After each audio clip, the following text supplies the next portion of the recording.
Le grimpeur A, c'est créer des objectifs internes pour son escalade, alors que le grimpeur B, c'est créer des objectifs externes pour son escalade.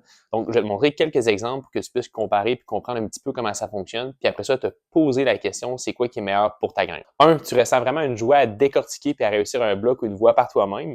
Ou 2, absolument vouloir réussir une compétition ou battre quelqu'un d'autre et réussir un bloc ou une voie plus vite que cette personne-là. 1, tu grimpes parce que tu aimes passer des moments authentiques avec ta gang de grimpeurs puis de grimpeuses.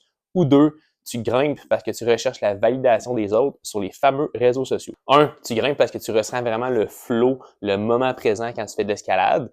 Ou 2, tu grimpes même quand ça ne te tente pas particulièrement parce que les autres personnes alentour de toi s'attendent à ce que tu ailles faire de l'escalade. Donc, tu le vois, les motivations externes vont être beaucoup plus tournées vers le regard des autres, alors que les motivations internes vont être beaucoup plus des motivations qui partent de toi.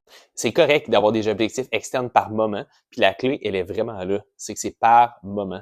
Par contre, si toute votre motivation puis tous vos objectifs à long terme sont fixés sur le regard des autres puis l'approbation des autres, ben c'est là que ça va être difficile de garder la motivation pendant longtemps dans votre escalade.